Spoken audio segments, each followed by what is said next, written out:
নমস্কার বন্ধুরা, আমাদের পুরাণ কথা চ্যানেলে আপনাদেরকে স্বাগতম। আজকের এই ভিডিওটি আপনাদেরকে এমন এক রহস্যের মুখোমুখি করবে যা শুধু হিন্দু ধর্মগ্রন্থের মধ্যেই সীমাবদ্ধ নয়, বরং এটি সমগ্র মানব সভ্যতার দার্শনিক চিন্তার এক অন্যতম শ্রেষ্ঠ উপাদান। আজকে আমরা কথা বলবো সেই মহাদেবের কথা, যিনি শুধু প্রলয়ঙ্কারী রুদ্র নন, বরং সৃষ্টির আদিপুরুষ। আমাদের আজকের আলোচনার মূল বিষয় হল শিবের তাণ্ডব নৃত্য এবং এই বিশ্বের ধ্বংস ও সৃষ্টির অনন্ত চক্র। বন্ধুরা, একটু চিন্তা করে দেখুন, একটি নৃত্য কিভাবে পুরো বিশ্বের ভাগ্য বদলে দিতে পারে, কিভাবে একটি নর্তকের পদসঞ্চালন মহাকালের স্পন্দন তৈরি করে। এই রহস্য উদ্ঘাটনের জন্য আমাদেরকে সেই প্রাচীনকালে ফিরে যেতে হবে, যেখানে এই বিশ্ব ব্রহ্মাণ্ডের প্রতিটি পরমাণু শিবের নৃত্যের তালে তালে নাচছিল। হিন্দু শাস্ত্র অনুযায়ী ব্রহ্মা হচ্ছেন বিশ্বের স্রষ্টা, বিষ্ণু হচ্ছেন পালনকর্তা এবং শিব হচ্ছেন ধ্বংসকারী। কিন্তু এখানে ধ্বংস শব্দটি একটু আক্ষরিক অর্থে বোঝানো হয়েছে। শিবের ধ্বংস মানে যে সব কিছু শেষ হয়ে যাচ্ছে তা নয়, বরং নতুন কোনো সৃষ্টির জন্য রাস্তা তৈরি করা। এটি একটি চক্র, একটি সাইকেল, আর এই চক্রের মূল কেন্দ্রবিন্দুতে আছে শিবের তাণ্ডব নৃত্য। শিবের তাণ্ডব নৃত্যকে মোটামুটি দুটি ভাগে ভাগ করা হয়েছে। একটি হলো আনন্দ তাণ্ডব এবং অন্যটি হলো রুদ্র তাণ্ডব। আনন্দ তাণ্ডব হলো আনন্দের নৃত্য, যেখানে শিব সৃষ্টির আনন্দে নাচেন, আর রুদ্র তাণ্ডব হলো সেই ভয়ঙ্কর নৃত্য যা প্রলয়ের সময় হয়। কিন্তু মজার বিষয় হলো যে এই দুটি নৃত্যই সৃষ্টি ও ধ্বংসের মধ্যে জড়িয়ে আছে, কেননা সৃষ্টি ছাড়া ধ্বংস অর্থহীন এবং ধ্বংস ছাড়া কোনো কিছুর সৃষ্টি অসম্ভব।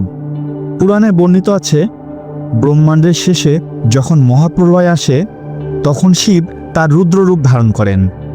শিবের ত্রিনেত্র থেকে অগ্নি বেরিয়ে সমগ্র বিশ্বকে পুড়িয়ে ছারখার করে দেয়। নদী, পাহাড়, গ্রহ, নক্ষত্র সবকিছু তার নৃত্যের তালে তালে ধ্বংস হয়ে যায়।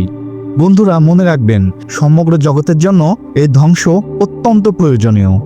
আমরা হয়তো সকলে জানি, যার জন্ম হয়েছে তার মৃত্যু অনিবার্য।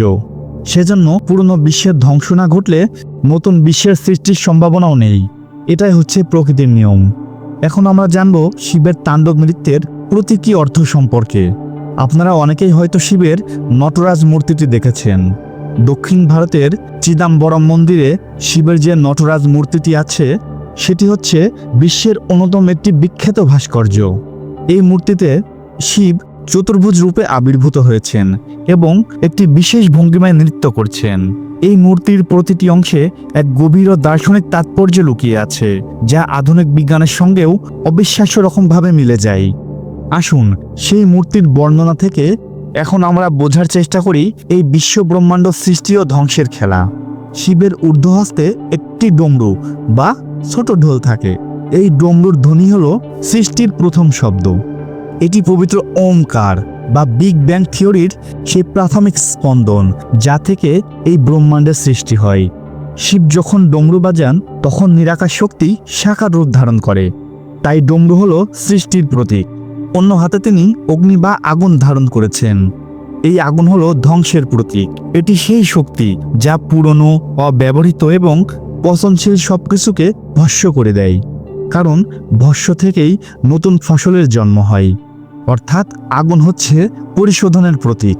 তাই শিবের এক হাতে সৃষ্টি এবং অন্য হাতেই ধ্বংস। এই দুয়ের মধ্যে শিব এক অদ্বিতীয় ভারসাম্য বজায় রেখেছেন। মূর্তির অপর দুটি হাতের ভঙ্গিও খুবই তাৎপর্যপূর্ণ। শিবের আরেকটি হাতে অভয় মুদ্রা রয়েছে, যা তার ভক্তদের জানায় যে তোমাদের ভয় পাওয়ার কোনো কারণ নেই, কারণ ধ্বংস এবং সৃষ্টির এই চক্রাকার খেলায় আত্মার কোনো ধ্বংস নেই। শরীরের ধ্বংস হলেও আত্মা অমর। শিব তার এই ভঙ্গিতে সৃষ্টির রক্ষার বার্তা দিচ্ছেন। শিবের অন্য হাতটি নিচের দিকে ঝুলে আছে এবং তা একটি উল্লিখিত পায়ের দিকে নির্দেশ করছে। শিবের এই পায়ের দিকে লক্ষ্য করলে দেখবেন তিনি একটি পা মাটিতে রেখে নাচছেন আর অন্য আরেকটি পা একটু উপরে তুলে রেখেছেন।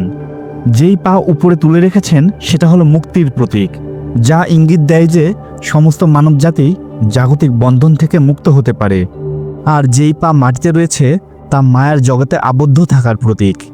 কিন্তু সবচেয়ে আকর্ষণীয় বিষয় হলো শিব যখন এই নৃত্য করেন তখন তার পায়ের নিচে একটি ছোট্ট বা বামন রাক্ষস হাত পা ছড়িয়ে দিয়ে উপর হয়ে শুয়ে থাকেন।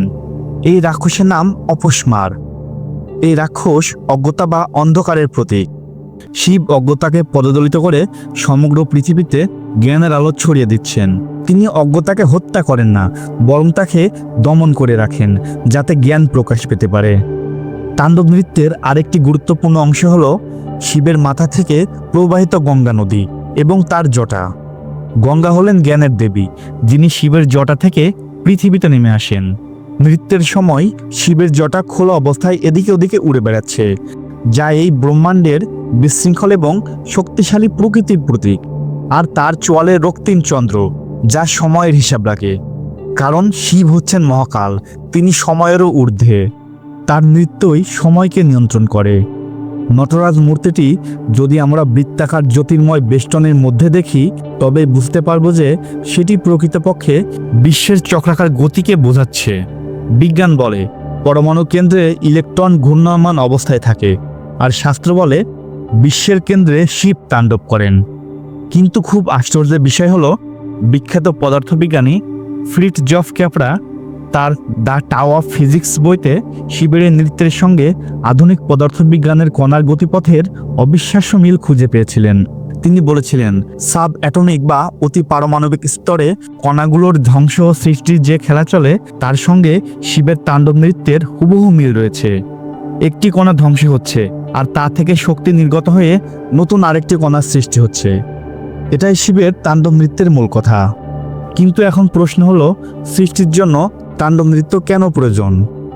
সনাতন ধর্মে বিশ্বাস করা হয় এই ব্রহ্মাণ্ড স্থির নয়, এটি গতিশীল, নিরন্তর পরিবর্তনশীল। সৃষ্টি, স্থিতি এবং লয় এই তিনটি অবস্থার মধ্য দিয়ে বিশ্ব বারবার অতিক্রম করে। একে বলা হয় কল্প। এক কল্পের শেষে যখন বিশ্ব ধ্বংসের মুখে পড়ে তখন শিব তাণ্ডব শুরু করেন। তার এই নৃত্যের ফলে সমুদ্র উত্তাল হয়, পর্বতমালা ধসে পড়ে, চন্দ্র সূর্য খসে পড়ে। সবকিছু যখন ধ্বংস হয়ে যায় তখন শেষ বলে আর কিছুই থাকে না। সেই ধ্বংসের পরেই শুরু হয় নতুন সৃষ্টির ইতিহাস। যেমনটি আগেই বলা হয়েছে, শিবের ডমরুর শব্দ থেকে আবার নতুন করে সৃষ্টির সূত্রপাত হয়। এটি একটি অনন্ত লীলা। বিজ্ঞানের পরিভাষায় যাকে বলে থিওরি অফ আর্টিসেলিং ইউনিভার্স বা বিগ ক্রাঞ্চ বলা হয়, তার সঙ্গেও এই দর্শনের হুবহু মিল রয়েছে। বিজ্ঞানীরা বলেন বিগ ব্যাংয়ের মাধ্যমে যেভাবে বিশ্বের সৃষ্টি হয়েছে একসময় তা সংকুচিত হয়ে আবার একটি বিন্দুতে পরিণত হবে, আবার সেখান থেকে নতুন বিগ ব্যাং হবে। এই প্রক্রিয়াটি চলমান। শিবের তাণ্ডব সেই সংকোচন এবং প্রসারণের প্রতীক। তিনি যখন নাচেন তখন স্থিরতা ভেঙে গতির সৃষ্টি হয়, কারণ গতি এই জগতের জীবন। আমাদের জীবনেও শিবের এই তাণ্ডব নৃত্যের বার্তা খুবই গুরুত্বপূর্ণ। কেননা আমরা পরিবর্তনকে খুব ভয় পাই। আমরা চাই আমাদের জীবন সুন্দর স্থির থাকুক, কিন্তু শিব আমাদের শেখান যে পরিবর্তনই জীবনের একমাত্র সত্য। ধ্বংস ছাড়া নতুন সুযোগের আগমন কখনোই ঘটবে না। আমাদের মনের ভেতরেও অনেক নেতিবাচক ভাব, অহংকার বা অজ্ঞতার জমা হয়। শিবের তাণ্ডব আমাদের সেই অন্তরালগুলোর আগুনে পুড়িয়ে ফেলার কথা বলে। তিনি অপস্মার রাক্ষসের উপরে দাঁড়িয়ে আছেন, অর্থাৎ শিব আমাদেরকে বোঝাতে চাচ্ছেন আমাদেরকেও নিজের অজ্ঞতাকে দমন করে জ্ঞানের পথে এগিয়ে যেতে হবে। ব্যক্তিগত জীবনে যখন আমরা বিপদে পড়ি, যখন আমাদের স্বপ্ন ভেঙে চুরমার হয়ে যায়, তখন মনে করতে হবে শিবের সেই আগুনের হাতের কথা, অর্থাৎ ধ্বংস আসলে নতুন কিছু গঠনের চিন্তা করা। যেমন কৃষক চাষাবাদের জন্য ক্ষেতের আগাছা পরিষ্কার করে, মহাদেব সৃষ্টির জন্য এই পুরনো জগৎকে পরিষ্কার করেন। তাই বলা হয় শিবের তাণ্ডব শুধু মহাজাগতিক কোনো ঘটনা নয়, এটি আমাদের আত্মিক উন্নতিরও পথ। পুরাণে আরও বর্ণিত আছে, একবার কিছু ঋষি তাদের বিদ্যা ও শক্তির জন্য খুব অহংকারী হয়ে উঠেছিলেন। শিব তাদের অহংকার ভাঙতে একটি ভিক্ষুকের রূপ ধরে তাদের আশ্রমে গেলেন। শিবের এই ভিক্ষুক রূপ দেখে ঋষিরা তাকে চিনতে পারেননি এবং তাকে তাড়িয়ে দিচ্ছেন, কিন্তু শিব সেখান থেকে যাচ্ছিলেন না। এজন্য শিবকে তাড়ানোর জন্য ঋষিরা একটি বাঘ ও একটি সাপ প্রেরণ করেন। কিন্তু শিব সেই বাঘের চামড়া পরিধান করলেন এবং সেই সাপটিকে তার গলার মালা বানালেন। এরপর তিনি তাণ্ডব নৃত্য শুরু করলেন। সেই নৃত্যের প্রচণ্ড শক্তিতে ঋষিরা খুবই আতঙ্কিত হয়ে পড়েন এবং বুঝতে পারেন যে এই ভিক্ষুক কোনো সাধারণ মানুষ নন। এভাবে শিব অহংকারীদের অহংকার ধ্বংস করে তাদের মধ্যে সত্যিকারের জ্ঞান সৃষ্টি করেছিলেন। এই কাহিনীটিও প্রমাণ করে যে শিবের তাণ্ডব নৃত্যের উদ্দেশ্য হলো মিথ্যাকে ধ্বংস করা এবং সত্যকে প্রতিষ্ঠা করা। শিবের এই তাণ্ডব নৃত্য শুধু ভারতের মধ্যেই সীমাবদ্ধ নয়, বরং এটি সমস্ত বিশ্বজুড়ে প্রশংসিত হয়েছে। বিখ্যাত নর্তকী রুক্মিণী দেবী, ভারতীয় নৃত্যকলা অরুণডেল থেকে শুরু করে আন্তর্জাতিক মানের অনেক শিল্পী শিবের এই নটরাজের ভঙ্গিমা থেকে অনেক অনুপ্রেরণা নিয়েছেন। ভারতীয় শাস্ত্রীয় নৃত্যে, বিশেষ করে ভরতনাট্যমে শিবের তাণ্ডব নৃত্যের ভঙ্গিমা একটি অপরিহার্য অংশ। নর্তকরা বিশ্বাস করেন যে তাণ্ডব নৃত্য পরিবেশনার মাধ্যমে তারা মহাজাগতিক শক্তির সঙ্গে এক বিশেষ সংযোগ স্থাপন করেন, আর এই নৃত্যের মাধ্যমে তারা শ্রোতাদের মনেও সেই একই কম্পন তৈরি করতে চান যে জীবন একটি নৃত্য, এখানে সৃষ্টি ও ধ্বংস পাশাপাশি চলে। চিদাম্বরম মন্দিরের স্বর্ণ মণ্ডপে যে নটরাজ মূর্তি রয়েছে, সেখানে প্রতিদিন পুরোহিতরা আরতি করার সময় সেই ডমরুর শব্দ তৈরি করেন, যেটা মনে করিয়ে দেয় এই বিশ্বব্রহ্মাণ্ড সৃষ্টির সেই মুহূর্তের কথা। মন্দিরের ছাদে স্বর্ণের পাত দিয়ে তৈরি কিছু চিত্রলিপি রয়েছে, যেগুলো আবার বিজ্ঞানের 5টি মৌলিক উপাদান আকাশ, বায়ু, অগ্নি, জল এবং পৃথিবীর প্রতীক। শিব সেই 5টি উপাদানের অধিপতি এবং তার নৃত্যের মাধ্যমে এই উপাদানগুলোর পরিবর্তন ঘটে। আমরা যখন শিবের তাণ্ডব নৃত্যের কথা ভাবি, তখন কেবল একটি ধর্মীয় আচার বা পৌরাণিক কাহিনীর কথা ভাবা উচিত নয়। এটি একটি দার্শনিক দৃষ্টিভঙ্গি যা মানুষকে সাহস যোগায়। প্রতিটি সন্ধ্যার পর যেমন রাত আসে আর প্রতিটি রাতের পর যেমন আবার ভোর হয়, ঠিক তেমনি আমাদের জীবনে বিপদের পরও সুখের আগমন অবশ্যম্ভাবী। শিব আমাদেরকে এই সত্যটি মেনে নিতে শেখান। তিনি সেই মহান শক্তি যিনি ভস্ম বা ধ্বংসাবশেষেও এত সুন্দর হয়ে উঠতে পারেন। তার গলায় থাকে বিষ বা হলাহল, কিন্তু তিনি সেই বিষকে গ্রাস করেও বিষাক্ত হন না, বরং তা গলায় ধারণ করে সমগ্র বিশ্বকে রক্ষা করেন। এই রক্ষণশীলতার ধ্বংসের মিলনস্থলেই তার তাণ্ডব নৃত্য অবস্থিত।